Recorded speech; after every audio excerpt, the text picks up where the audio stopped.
in that video was exactly what occurred on that platform.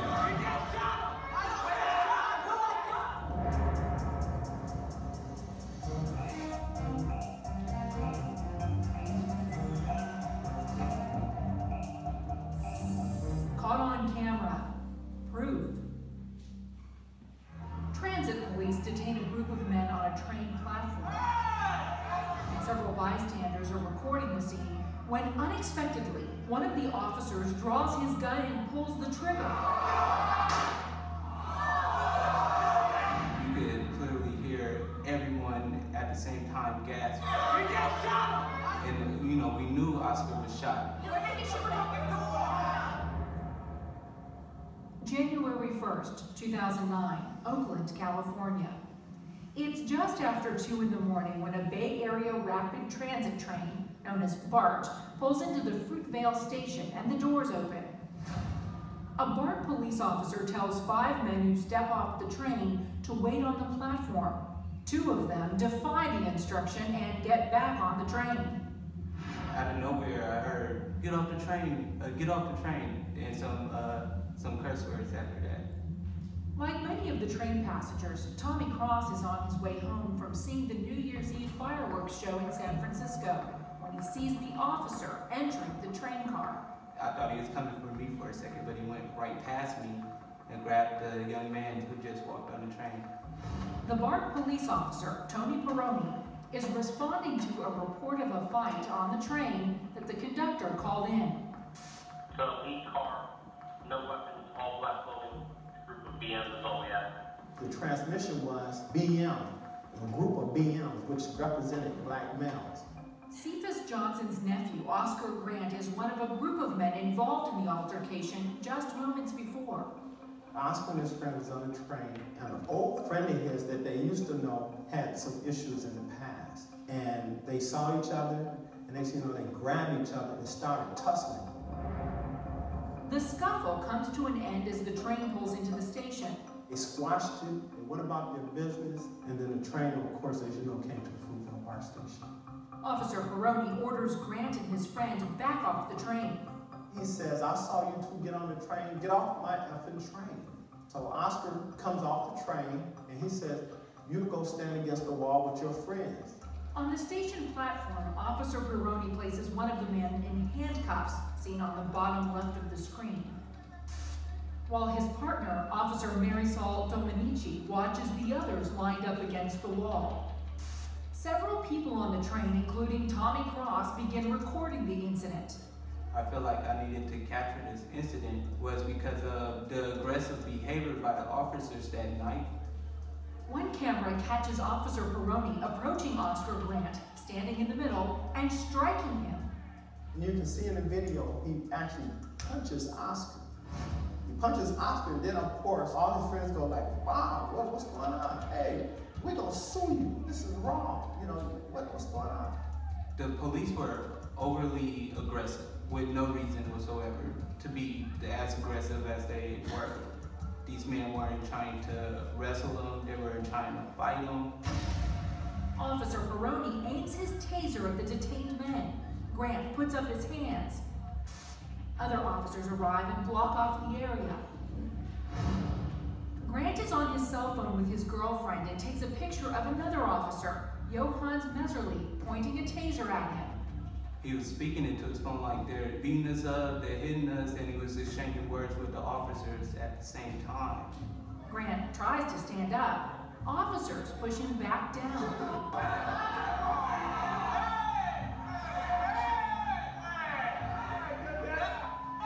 It seems like it went from the officers controlling the situation to them becoming the perpetrators, the attackers, the aggressors. And Oscar and his group, the victim. Then Grant gets on his knees and says something to Officer Peroni. Really? From behind, Officer Messerly forces Grant onto his stomach as Officer Peroni kneels on Grant's neck. Officer Messerly, in the back, begins to place handcuffs on Grant, but then draws his gun, stands up, and fires. I hear, and see the gun go off. Bam! It was one of the most sobering experiences that I've ever felt in my life. Everything in my mind went blank for a second. My body felt numb.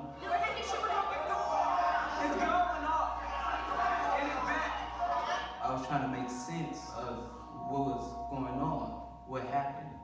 Eyewitnesses are stunned. Another video shows Officer Meserly appearing shocked as well. Meserly, right after the shooting, he looked up and his face looked very dumbfounded, like he couldn't believe what he just did. I heard him say, "Oh my God," a couple of times. Officer Meserly finishes placing Grant's hands in cuffs. Seconds later, the doors on the train close and it leaves the station. Grant is brought to the hospital where hours later, his mother learns that her son has died. I was praying to God, asking God to save him, asking God to, help the doctors find a way to stop the bleeding. And I was asking, you can't die on me. You can't die. You're supposed to be burying me, but you can't die on me. 22-year-old Oscar Grant leaves behind his girlfriend, their 4-year-old daughter, and a family desperate for answers. After I found out and saw the video of what happened after the facts was revealed, I was very angry. As the investigation into the shooting begins, videos recorded by several bystanders ricochet around the world,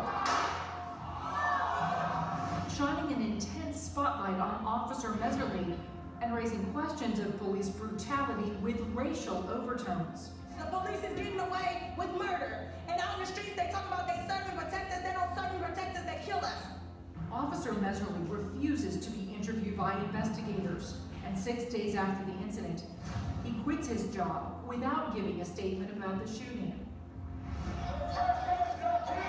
A protest demanding Officer Meserly be brought to justice turns violent in downtown Oakland, with rioting, looting, and vandalism prompting more than 100 arrests. A week later, Officer Meserly is arrested and charged with murder. He pleads not guilty, and the eyewitness videos take center stage during his trial. What we saw in that video was exactly what occurred on that platform. There's no way we can get around that. Meserly takes the stand and testifies that he thought Grant was going for a gun. Grant was unarmed. Meserly also says he believed he was using his taser when he pulled the trigger. After a month-long trial, a jury finds Johannes Meserly guilty of involuntary manslaughter. Out of a maximum of 14 years, the judge sentences the former officer to the minimum, 2 years in prison, including time served. Grant's family doesn't believe the punishment fits the crime. I believe he should still be in jail. He is trained to be an officer. He is trained on how to use a firearm. He is trained how to deal with hostile situations. 2 BART officers, Tony Peroni and Marisol Dominici, are fired following an independent review of the investigation into the shooting. Dominici is reinstated on appeal. On June 13, 2011, after 11 months behind bars, Meserly is released. His lawyer calls the shooting a tragic accident and certainly not a crime. And a written statement from a BART spokesman given to MSNBC says, quote, "BART has always taken responsibility as a civil matter for the terrible tragedy that occurred on the platform of the Fruitvale BART station on the morning of January 1st, 2009, end quote. The statement goes on to say that steps are being taken to improve police oversight and training. Even though Wanda Johnson is disappointed in the length of the sentence, she credits the videos for proving what really happened that early New Year's Day. If we would not have had those videos, the truth would never have been exposed. Let's go!